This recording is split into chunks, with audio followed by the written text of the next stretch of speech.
Okay, I'm going to re-record, redo a video that I've already done, and the video and the sound were not so great. So I want to redo this video because I think it's kind of important. Alright, so I'm going to talk about geometric series and why I think that 0.9 repeating equals 1, which you either learned in school to be true, or maybe that sounds completely crazy, or maybe you learned that it wasn't true in school, but I'm going to claim that, that it is true, and I hope to prove that in this video. Okay, so a quick overview. First, I need to describe some other series that are not, well, I need to talk about some equations first, and then first I need to talk about these particular series. Then I'm going to talk about why 0.9 repeating, in my opinion, has to equal 1, and then the third thing I'm going to talk about is Zeno's paradox, which is often talked about in calculus classes. Okay, so first I want to talk about this series. So this is really r to the 0th, anything to the 0th is 1 plus r squared plus r cubed plus r to the 4th, all the way to r to the n. Now, I'm going to set this as infinity, and n is actually going to go to infinity. So this is a little bit sloppy how I have it here, but hopefully you'll go along with me for a second. So let's look at this series. So I claim that this is true. In fact, you can just ignore this part, but I claim that this is true, that if you keep adding it over and over and over again, all of the powers, that you can actually just have this simple result here, that 1 minus r to the n plus 1 over 1 minus r. That is true, and this would be true for all n that's inside the natural numbers. Okay, so I have to talk about this before I talk about geometric series. So let's get into proving this. Alright, so I'm going to use mathematical induction. Maybe you already know about this, maybe you don't. It's a super common way of proving things in math. It's essentially any class that you take on proofs, you're going to need mathematical induction. So the first thing to do is to show that the number 1 will work. Alright, so I'm going to show that number 1 works. So instead of infinity, I'm just going to make it 1. So n's going to start at 0, and it's going to go all the way to the number 1. Well, that's just going to be r to the 0th plus r to the 1st. Okay, well, anything to the 0th is just 1. And let's see if that works. So that would be 1 minus r squared over 1 minus r, if we plug that in. Alright, well here, hopefully you've seen this before in algebra class. This is the difference of squares. 1 is a square, 1 times 1 is 1, and r squared is a square, obviously it has 2 there. So this is the difference of squares. We can factor that as 1 minus r, 1 plus r, or the cross terms we can see are going to cross out. You're going to have negative r plus positive r. Those will cancel out. And what happens is you have 1 minus r over 1 minus r, and this part reduces to 1, and so all of this just goes to 1 plus r. Okay, so I just put a little check mark there, and it says that yes, if n equals 1, this is true. That seems totally irrelevant, but if you do mathematical induction, the first thing you have to show is that what is it when n equals 1 case. Alright, moving on. Now I have to show the k plus 1 case. Okay, so for k is some number in the natural numbers. If p of k is true, then pk plus 1 is true. That's the claim. Let's see. So we're going to go all the way to the n, and then we're going to go to the n plus 1 case. So we're going to go one more. So if I do this in the formula, what's going to happen is I just put the n plus 1 here, but then I also have to add the r to the n plus 1 factor here. Okay, well, through some algebra, it's somewhat tedious. It would be about one or two slides of just algebra, but you can show that this is true. That just adding these two you can get here, that you can go from here to here. Well, that actually is all I need to do. I just need to show that the n plus 1 case is just going to be this is going to take it to the n plus 2. And that's all I really need to do. So thus, the p of k plus 1 is true when p of k is true.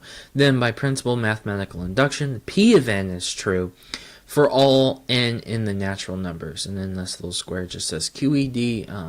That was that which was supposed to be shown. Okay. So that's all you do with mathematical induction. And really all I'm doing is I'm showing that this is true. I need to show that this is true for this series. Okay, moving on. Now, Bernoulli's equality. This probably seems totally unrelated. Prove that the absolute value of x less than 1.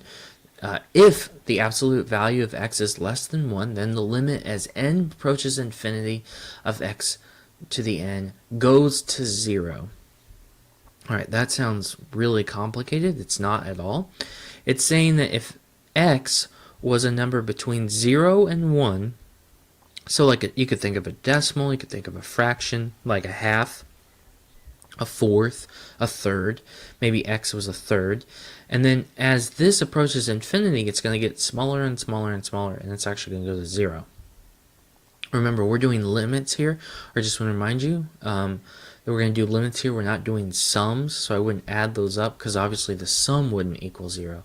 It's the limit. It's going to approach 0 as n goes to infinity. Okay, suppose first that x does not equal 0. Okay, well, in my example, I was already not doing that, but just to show you, since the absolute value of x is less than 1, the absolute value of x equals 1 plus 1 over y for some y greater than 0. Alright, so I will use that if 1 plus x is greater than 0, then 1 plus x to the n is greater than or equal to 1 plus nx for all n inside the natural numbers. Alright, mathematical induction again. Got to show that the first one's true. So I plug in 1 for that. So you get a 1 here, you get a 1 here. And all I showed that 1 plus x is greater than or equal to 1 plus x. And of course that's true because 1 plus x is equal to 1 plus x for every number ever. Okay, x could be any number. It doesn't have to be a natural number for this to be true, but we're just claiming that it is. Alright, now I have to show the k plus 1 proof. Okay, well this is a little bit more algebra, so I plug in k plus 1. I goofed up on the parentheses here, so I apologize about that. This should be lifted up in the exponent. I should have corrected that. Anyway, so you do some algebra, and lo and behold, all you really discover is that 1 minus 1 is greater than or equal to 0, which we know is true because 0 is equal to 0. Okay, so what did I really show? All I really showed was that this statement is true. That if x is less than or equal, or no, just less than 1, it can't be equal to 1, that wouldn't work. If x is less than 1, or in between 0 and 1, then the limit of x to the n as n goes to infinity is 0. That's all I really need, but I threw in the proof here. And specifically I want to talk about the 0 case. Alright, so with those two facts, the limit as n goes to infinity of r to the n plus 1 goes to infinity, or goes to 0, excuse me, when r is less than 1. Here I'm turning r into, our x is less than, or our x is now an r. Okay, now if you plug in the 0, then you have 1 minus 0, 1 minus r, so you get 1 over 1 minus r. This is what we need. This is your geometric series. This is everyone's geometric series. This is what we require. Now, that seems confusing that I would need all of that just to show that 0.9 repeating is equal to 1. There's other ways of showing this, but geometric series, I think, is a fantastic way of doing it. Okay. So let's get into it. This is why I think that 0.9 repeating equals to 1. Alright, so first let's go line for line. 0.9 repeating, I claim, is the same thing as the sum of n going to 1 or n starting at 1 and going all the way to infinity, of 9 divided by 10 to the nth. This is commonly shown. They probably showed it to you one time in grade school or grammar school, and then you never saw it again unless you took college math. But you can represent decimals as 10 to the nth, as n is getting, or 1 over 10 to the nth. Okay, so this is getting smaller and smaller. All this is that these two things are the same thing. All right. Now, I can do this. I'm not gonna prove this. This is such a trivial thing, but you can multiply this, that this would be the same thing. The 9 is not changing with the sums. The only thing that's changing is this n, and then it's adding up. So I can pull out that 9. That's a very trivial proof. I'm not going to show it here. Anyway, so I pulled out the 9, but I kind of need the 0. I need this 0 here for it to be the geometric series. If you remember, I have to start at 0. So I have to kind of manipulate this, and I have to take the 1 case out. For these two things to be true, I'm going to have to subtract 9. I have to subtract, or you can think of, if this was still like this, it would be minus 1. Okay. So this is our geometric series. This sum right here is our geometric series right there. Or that is a geometric series. So from here to here, the 9s stay the same, but this is my geometric series. I have 1 over 1 minus 1/10.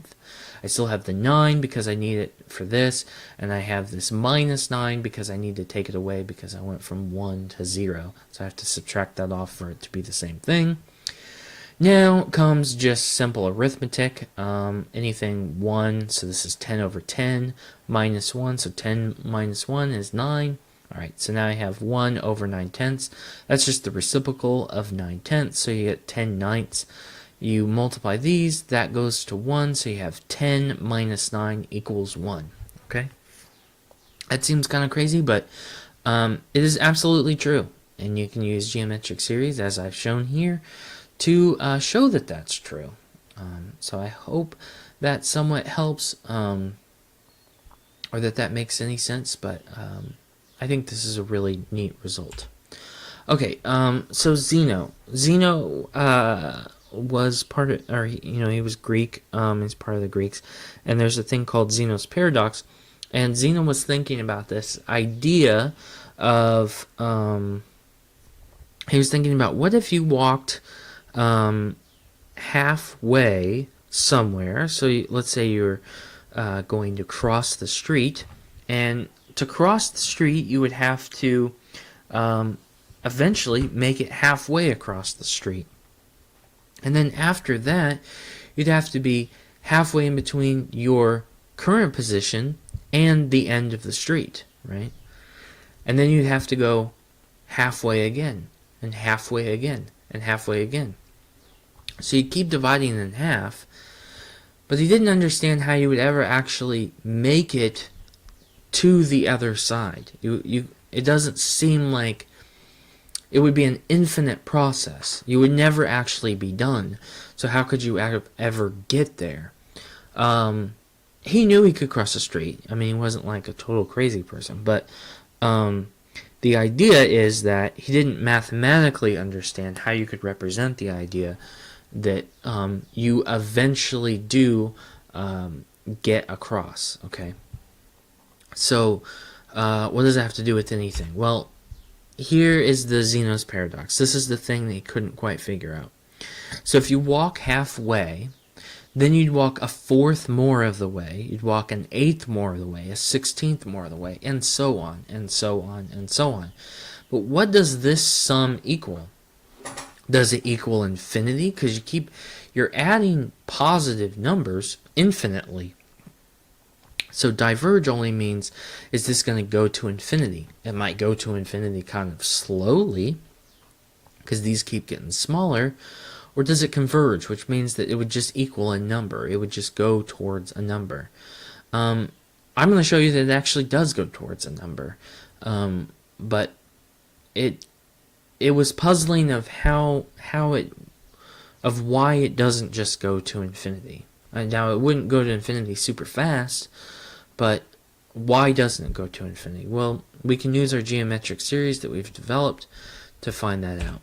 Okay, so once again, I claim that we can do this. We can go 1/2 to the n and just over and over and over again. But for this, to use my geometric series, I have to do it to the 0, and I really want to start at 1 because I want to start halfway. I want to go half and then fourth. But just because of the way the math's set up, I have to start at 0. So I have this extra 1 here. Well, I'm going to take that extra 1 away because I don't want it. Not for what I'm showing. So here you can see that I need to subtract that first one there. So -1. Okay, so it's 1/2, and you're just going to keep going. So this will be 1/2, and then 1/4, and then 8, 16, 32, so on, so on, so on, so on, so on. Okay, now, going from here to here, there's no real change, but this is a geometric series. This right here is a geometric series, and I already showed the result that that's 1 over 1 minus that ratio, that r. And then here we can just use just basic arithmetic, which would be 2 over 2 minus 1/2. Well, that's just half itself. Or you can think 1 minus 1/2 is 1/2. This is just the reciprocal of 1/2, which is just 2. So you have 2 minus 1 is 1. Okay, so now we have what Zeno couldn't quite figure out. Now you have it. In 2019, solved. It was solved analytically. I think I'm trying to think, when was it analytically solved? I shouldn't have gone on this tangent. I think certainly Riemann and Cantor put the absolute nail in the coffin of that this is officially a dead question, but I'm sure there's someone else that found this result. I'm not sure if Isaac Newton. I don't even really know if he did much series or not. I don't know. He did a lot of limits, but I'm not sure about his series. But certainly, late 19th century mathematicians. They were the ones that really developed this series, the way we used our notation now. So they would be the ones that totally killed the question. Okay, so that is the end. That's all I really wanted to talk about. A few things that were going on in my head when I was talking about this. I don't want to show you that not everything's going to equal 1, right? I'm just showing 2 fun examples I'm thinking of that happen to equal 1. These are the most interesting to me, and they just happen to equal 1. But you can imagine now you have this technique. You could really do any problem you want. If you believe me that you can use this formula, basically it just boils down to a formula that if you can think of a ratio between 0 and 1, and you can represent it this way, then you already have the answer. You have 1 over 1 minus the ratio, and you already have the answer if it goes to infinity. So it's super helpful, and it's usually gone over in your first year calculus class. You'll usually go over that, but I promise that it's more interesting than your first year calculus class may show you. Okay, so my motivation for this is not actually even academic. It's just for fun. I'm almost done with this book, Everything and More. It's actually pretty short. As you can see, it's only about 300 pages. And it's written by David Foster Wallace, who is not a mathematician, but he took a lot of math classes in college, and I think he almost majored in math/philosophy a couple of times in his academic career. He's actually famous for another infinity book called Infinite Jest, which is just a novel, or not just a novel, but it's a novel. It has little to do with math, and it's fiction. But this is an excellent book. It actually explains the history of how they were thinking about infinity, which may sound boring to you, but I promise is actually interesting. And it's this book is more interesting than any calculus class I ever took.